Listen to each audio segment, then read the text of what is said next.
À ceux, moi, par ta justice, je verrai ta face. Quand ta gloire se manifestera, je serai rassasié.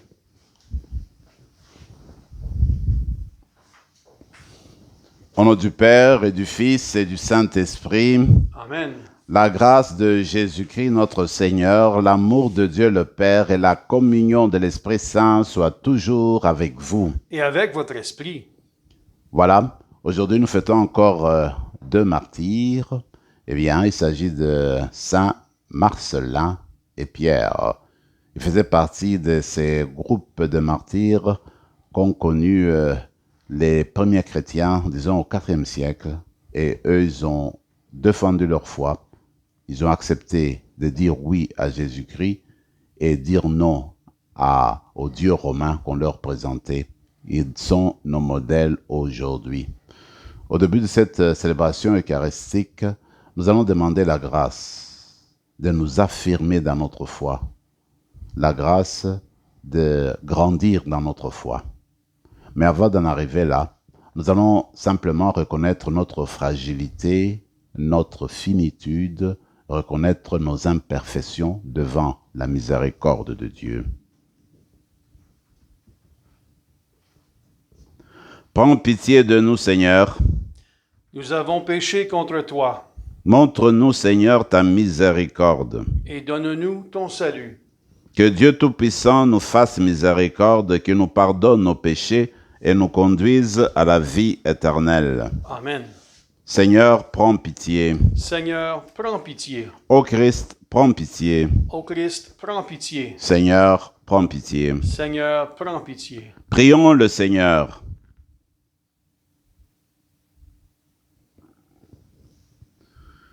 Seigneur Dieu, du glorieux témoignage des saints martyrs Marcellin et Pierre, tu fais notre rempart et notre protection. Que leur exemple nous entraîne et que leurs prières nous soutiennent. Par Jésus-Christ, ton Fils notre Seigneur, qui vit et règne avec toi dans l'unité du Saint-Esprit Dieu, pour les siècles des siècles. Amen.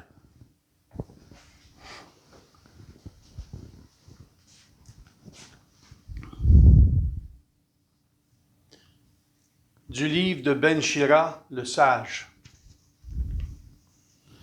Faisons l'éloge de ces hommes glorieux qui sont nos ancêtres. Il y en a d'autres dont le souvenir s'est perdu. Ils sont morts et c'est comme s'ils n'avaient jamais existé. C'est comme s'ils n'étaient jamais nés et de même leurs enfants après eux. Il n'en est pas ainsi des hommes de miséricorde. Leurs œuvres de justice n'ont pas été oubliées. Avec leur postérité se maintiendra le bel héritage que sont leurs descendants. Leur postérité a persévéré dans les lois de l'Alliance. Leurs enfants y sont restés fidèles grâce à eux. Leur descendance subsistera toujours. Jamais leur gloire ne sera effacée. Parole du Seigneur. Nous rendons grâce à Dieu. Le Seigneur aime son peuple. Le Seigneur aime son peuple. Chantez au Seigneur un chant nouveau. Louez-le dans l'assemblée de ses fidèles. En Israël, joie pour son Créateur. Dans Sion, allégresse pour son roi. Le Seigneur aime son peuple. Dansez à la louange de son nom. Jouez pour lui, tambourin et cithare. Car le Seigneur aime son peuple. Il donne aux humbles l'éclat de la victoire. Le Seigneur aime son peuple. Que les fidèles exultent, glorieux, criant leur joie à l'heure du triomphe. Qu'ils proclament les éloges de Dieu. C'est la fierté de ses fidèles. Le Seigneur aime son peuple.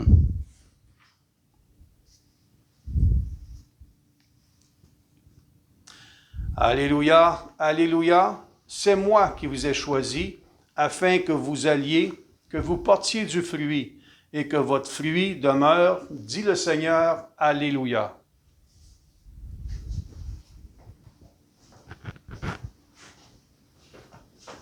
Le Seigneur soit avec vous. et avec votre esprit. Évangile de Jésus-Christ selon saint Marc. Gloire à toi, Seigneur. Après son arrivée au milieu des acclamations de la foule, Jésus entra à Jérusalem, dans le temple. Il parcourut du regard toutes choses et, comme c'était déjà le soir, il sortit pour aller à Béthanie avec les 12. Le lendemain, quand ils quittèrent Béthanie, il eut faim. Voyant de loin un figuier qui avait des feuilles, il alla voir s'il y trouvait quelque chose. Mais, en s'approchant, il ne trouva que des feuilles, car ce n'était pas la saison des figues. Alors il dit au figuier, que jamais plus personne ne mange de tes fruits. Et ses disciples avaient bien entendu. Ils arrivèrent à Jérusalem. Entrés dans le temple, Jésus se mit à expulser ceux qui vendaient et ceux qui achetaient dans le temple. Il renversa le comptoir des changeurs et les sièges de marchands de colombes. Et il ne laissait personne transporter quoi que ce soit à travers le temple. Il enseignait et déclarait aux gens, « L'Écriture ne dit-elle pas, « Ma maison sera appelée maison de prière pour toutes les nations » Or vous, vous en avez fait une caverne de bandits. Apprenant cela, les grands prêtres et les scribes cherchaient comment le faire périr. En effet, ils avaient peur de lui, car toute la foule était frappée par son enseignement. Et quand le soir tomba, Jésus et ses disciples s'en allèrent hors de la ville. Le lendemain matin, en passant, ils virent le figuier qui était desséché jusqu'aux racines. Pierre, se rappelant ce qui s'était passé, dit à Jésus, « Rabbi, regarde, le figuier que tu as maudit est desséché. » Alors, Jésus, prenant la parole, leur dit, « Ayez foi en Dieu. Amen, je vous le dis, quiconque dira à cette montagne, « Enlève-toi de là et va te jeter dans la mer », s'il ne doute pas dans son cœur, mais s'il croit que ce qu'il dit arrivera, cela lui sera accordé.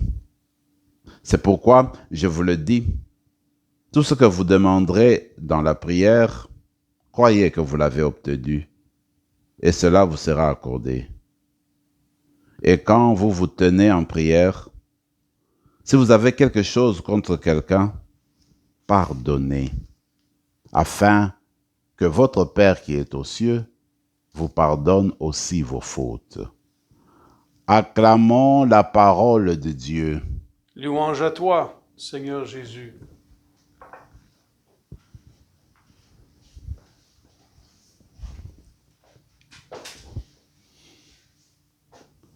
Dans le premier texte qui nous est proposé pour la méditation, nous sommes encore une fois devant les réflexions du sage Ben Sira. Aujourd'hui, il nous invite à réfléchir sur le rôle de nos ancêtres. Qui sont nos ancêtres?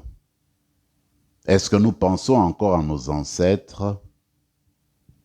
Est-ce que nous restons encore attachés aux personnes qui nous ont précédés? C'est-à-dire en fait que dans une famille, même dans la famille humaine, les personnes qui nous ont précédés ont en quelque sorte joué un rôle important pour ce que nous sommes devenus aujourd'hui. C'est parce qu'il y a eu certaines expériences dans le temps, c'est parce qu'il y a eu certaines trouvailles dans le temps que nous, aujourd'hui, nous basons sur ce qui a été réalisé dans le temps, que nous pouvons faire un saut pour aller de l'avant. Donc, les ancêtres, avec leur vie, avec leur témoignage, ont toujours un message pour nous. D'ailleurs, quand nous parlons de l'héritage, il ne faut pas seulement regarder l'héritage matériel. Il y a aussi l'héritage spirituel. Tout ce que nous avons appris de nos ancêtres dans la foi, par exemple, la vie de communion, le don de soi, la foi toujours à transmettre, eh bien, ce sont des richesses que nous devons passer aussi à d'autres personnes. J'ai toujours pensé, voyez-vous, la foi que nous avons aujourd'hui, eh bien, elle est venue de quelque part. Nous ne l'avons pas inventée nous-mêmes. La foi nous a été transmise. C'est sûr, par nos parents d'abord. Mais elle a été aussi transmise par les parents de nos parents, par les parents des parents de nos parents, ainsi de suite. On peut dire, les ancêtres sont à la base de notre vie spirituelle, sont à la base de notre foi, parce qu'il y a eu une transmission sans interruption. C'est pourquoi l'auteur, d'ailleurs, il va beaucoup insister sur les valeurs de la miséricorde, de la justice, de l'accueil. Alors, les personnes qui, en fait, vivent la miséricorde, vivent les valeurs évangéliques, les valeurs d'amour, eh bien, leur héritage ne va jamais disparaître, dit l'auteur avec raison, parce que ces valeurs-là sont ancrées en Dieu lui-même, ce sont les valeurs de Dieu. Quand on vit en communion avec Dieu, alors on commence à aimer à la manière de Dieu, alors on commence à pratiquer la justice à la manière de Dieu, et tout ce qui appartient au divin, cela dure éternellement. Et moi, je trouve, la manière d'honorer nos ancêtres, c'est justement continuer à garder leur héritage spirituel qui continue à bâtir la fraternité universelle. Alors garder ces valeurs-là et puis les transmettre à la génération qui vient après nous. Et ainsi de suite, la foi, les valeurs évangéliques vont continuer à se passer d'une génération à l'autre. Et à un moment donné, nous serons ces ancêtres-là, nous aussi, parce que nous aurons fait notre devoir, nous aurons été fidèles au Seigneur, nous aurons embrassé les valeurs évangéliques et nous les aurons partagées avec nos enfants et nos petits-enfants. D'ailleurs, ce qui se passe dans l'évangile d'aujourd'hui, c'est cela.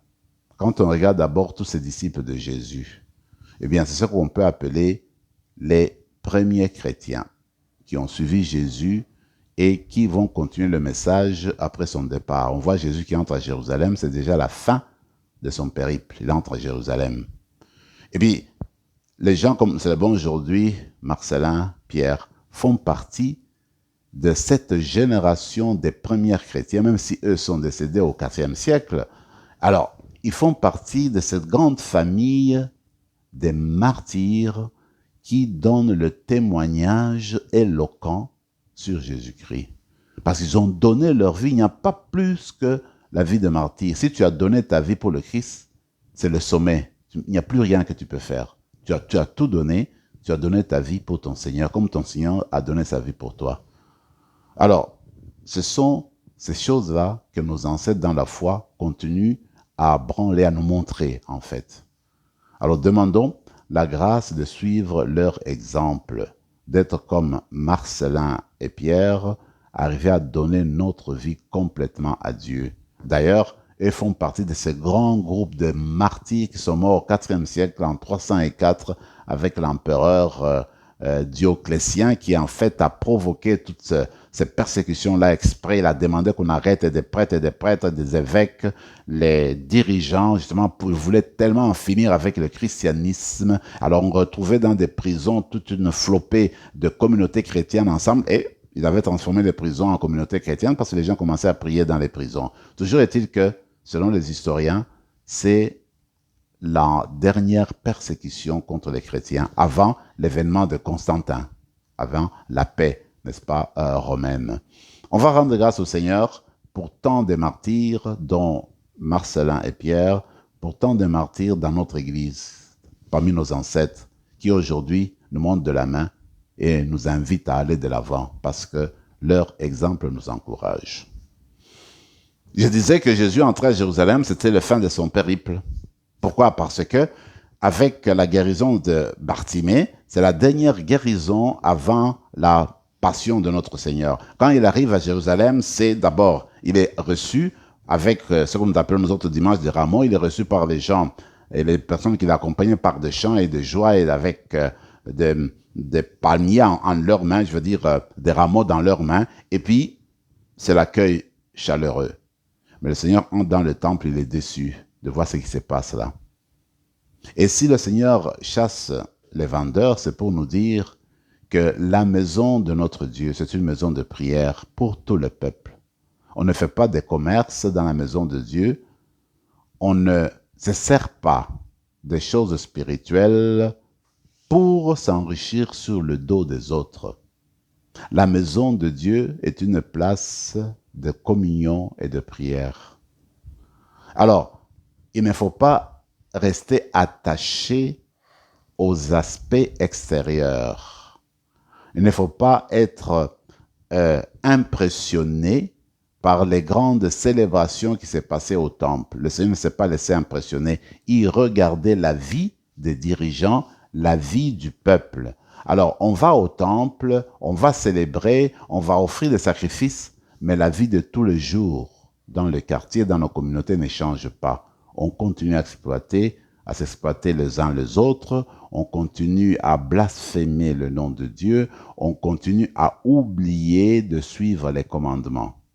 Alors le Seigneur refuse cette dichotomie entre notre vie. Voilà pourquoi il attire notre attention sur le temple. Le temple doit être la maison de Dieu. C'est pourquoi à la fin de l'évangile, il va dire, écoutez, si tu vas prier et tu te rends compte que tu as quelque chose contre ton frère, pardonne d'abord. Ensuite, tu continues ta prière. C'est pour dire qu'il faudrait qu'il y ait toujours cette corrélation, qu'il y ait toujours cette unité entre notre manière de vivre et notre manière de proclamer notre foi, notre manière de célébrer l'Eucharistie et notre manière de l'intégrer dans la vie de tous les jours. C'est sûr que cela n'est pas toujours facile. Alors voilà pourquoi, dans la célébration d'aujourd'hui, nous allons demander cette grâce spéciale de reconnaître les bienfaits de nos ancêtres dans la foi, ce qu'ils nous ont appris, ce qu'ils ont fait pour nous et l'exemple qu'ils nous donnent, que nous nous nourrissions de cet exemple-là. En même temps, nous demandons qu'à notre tour, nous apprenions à conjuguer la foi et l'action. Que la foi exprime l'action et que l'action reflète la foi. L'Eucharistie fait ce travail-là. Demandons que l'Eucharistie d'aujourd'hui nous dispose à accueillir le Christ et à le vivre à travers nos actes et nos paroles. Amen. Amen.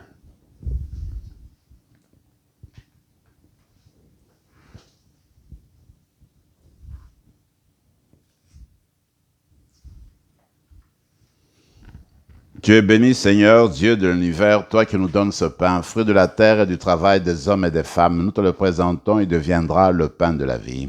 Béni soit Dieu, maintenant et toujours.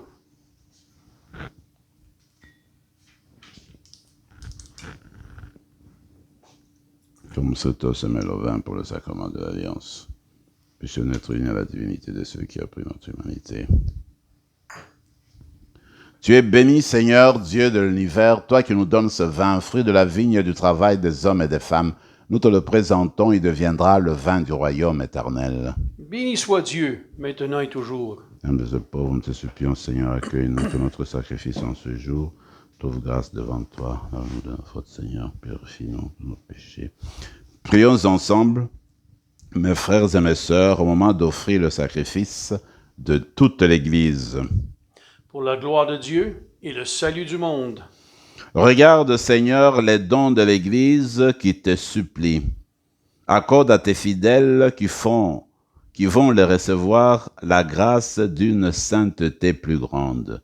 Par le Christ, notre Seigneur. Amen. Le Seigneur soit avec vous. Et avec votre esprit, Élevons notre cœur. nous le tournons vers le Seigneur. Rendons grâce au Seigneur notre Dieu. Cela est juste et bon. Vraiment, il est juste et bon, pour ta gloire et notre salut, de t'offrir notre action de grâce, toujours et en tout lieu. Seigneur Père très saint, Dieu éternel et tout-puissant. En louant tes saints martyrs, c'est toi que nous exaltons, et leur passion révèle l'œuvre admirable de ta puissance.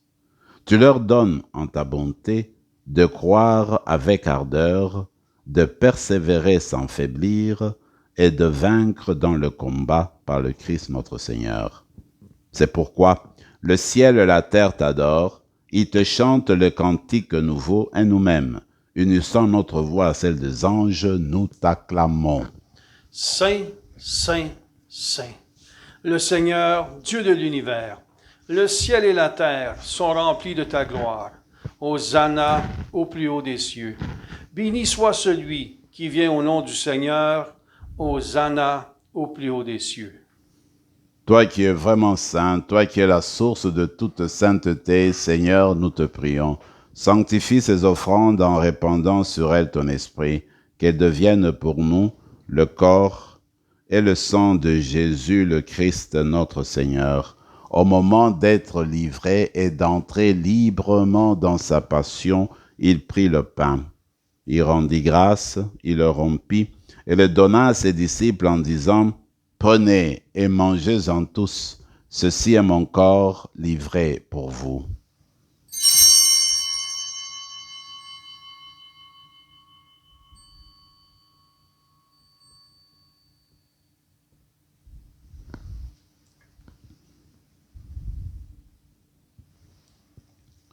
De même, après le repas, il prit la coupe. De nouveau, il rendit grâce et la donna à ses disciples en disant « Prenez et buvez-en tous, car ceci est la coupe de mon sang, le sang de l'alliance nouvelle et éternelle, qui sera versé pour vous et pour la multitude en rémission des péchés. Vous ferez cela en mémoire de moi. »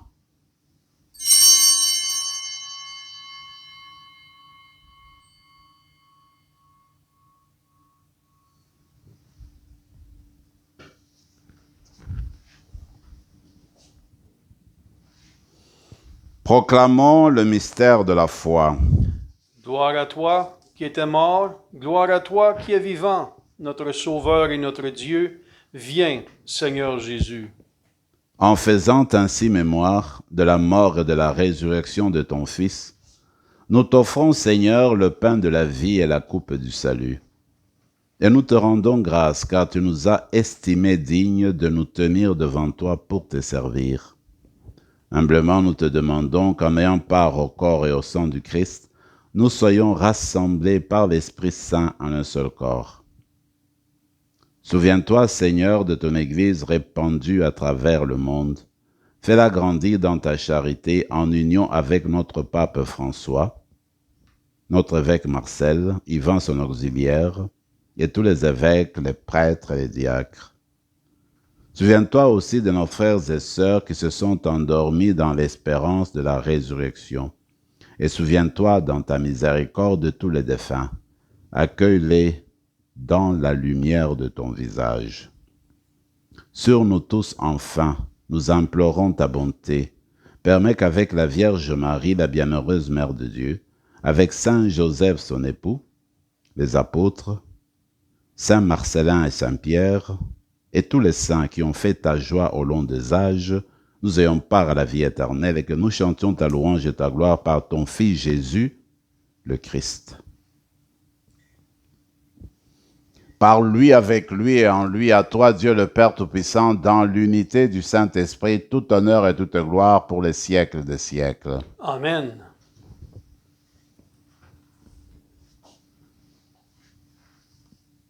Unis dans le même esprit, nous pouvons dire avec confiance la prière que nous avons reçue du Sauveur. Notre Père qui es aux cieux, que ton nom soit sanctifié, que ton règne vienne, que ta volonté soit faite sur la terre comme au ciel. Donne-nous aujourd'hui notre pain de ce jour. Pardonne-nous nos offenses comme nous pardonnons aussi à ceux qui nous ont offensés. Et ne nous laisse pas entrer en tentation, mais délivre-nous du mal. Délivre-nous de tout mal, Seigneur, et donne la paix à notre temps.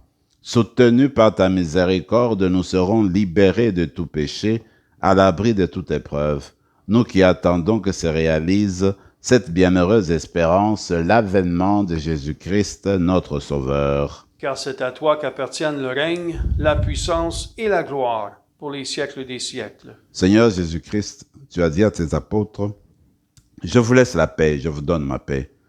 Ne regarde pas nos péchés, mais la foi de ton Église, pour que ta volonté s'accomplisse, donne-lui toujours cette paix, et conduis-la vers l'unité parfaite, toi qui vis et règnes pour les siècles des siècles. Amen. Que la paix du Seigneur soit toujours avec vous. Et avec votre esprit, Agneau de Dieu, qui enlève le péché du monde, prends pitié de nous. Agneau de Dieu, qui enlève le péché du monde, prends pitié de nous. Agneau de Dieu, qui enlève le péché du monde, donne-nous la paix.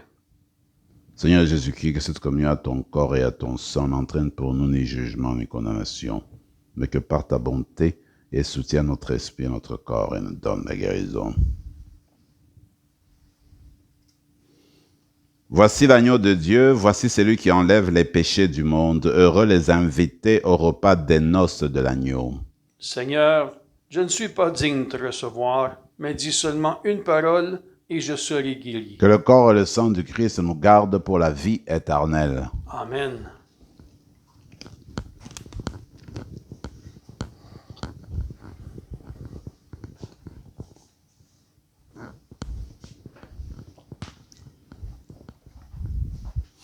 Le corps du Christ. Amen.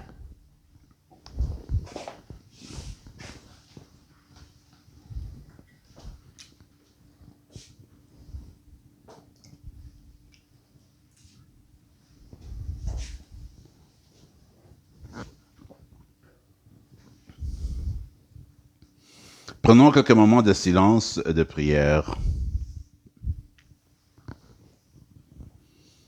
À ceux qui ont tenu bon avec lui dans les épreuves, le Seigneur déclare, « Je dispose pour vous du royaume.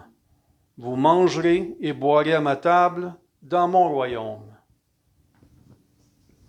Prions encore le Seigneur. Nous avons reçu tes bienfaits, Seigneur, et nous te supplions. Chaque fois que nous célébrons ces mystères, fais grandir en nous ton œuvre de salut. Par le Christ, notre Seigneur. Amen. Le Seigneur soit avec vous. Et avec votre esprit. Et que Dieu Tout-Puissant vous bénisse, le Père, le Fils et le Saint-Esprit. Amen. Allez dans la paix du Christ. Nous rendons grâce à Dieu.